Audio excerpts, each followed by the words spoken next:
নমস্কাৰ বন্ধুসকল, মোৰ এইটো নতুন ভিডিঅ'ৰ মাজলৈ আপোনালোকক স্বাগতম জনাইছোঁ।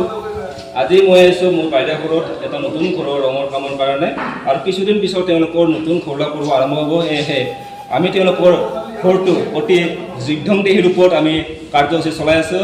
আহক আপোনালোকক মই দেখুৱাই আছোঁ মোৰ টিমটোৱে কেনেধৰণে কাম কৰি আছে।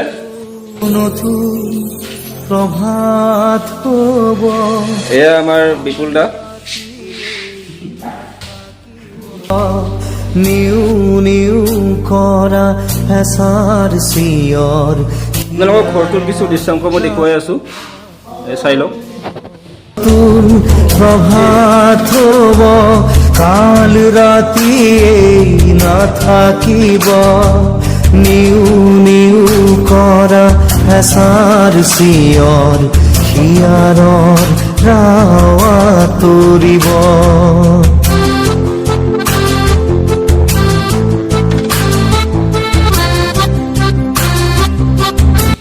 এইফালে আমাৰ মনোজ দা লাইনৰ কাম কৰি আছে।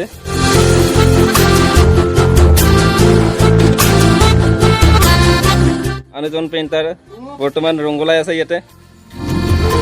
আকৌ নতুন প্ৰভাত হ'ব, কাল চাৰিওফালে কাম চলি আছে। এইফালে আমাৰ চিমেণ্ট মিস্ত্ৰী চিমেণ্টৰ কাম কৰি আছে।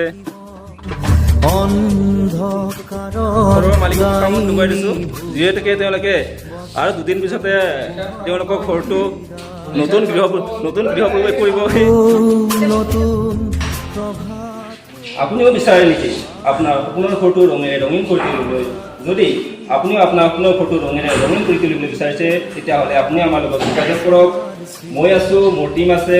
আমি আপোনাৰ ঘৰটো ধুনীয়াকৈ সুন্দৰভাৱে সজাই তুলিবলৈ চেষ্টা কৰিম। যদি ভিডিঅ'টো ভাল লাগে তেতিয়াহ'লে লাইক কৰিব, কমেণ্ট কৰিব, আৰু যদি ভাল লাগিছে তেতিয়াহ'লে এবাৰ ভিডিঅ'টো শ্বেয়াৰ কৰি দিবলৈ নাপাহৰিব।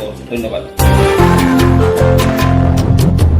আকৌ নতুন প্ৰভাত হ'ব, কাল ৰাতি নাথাকিব।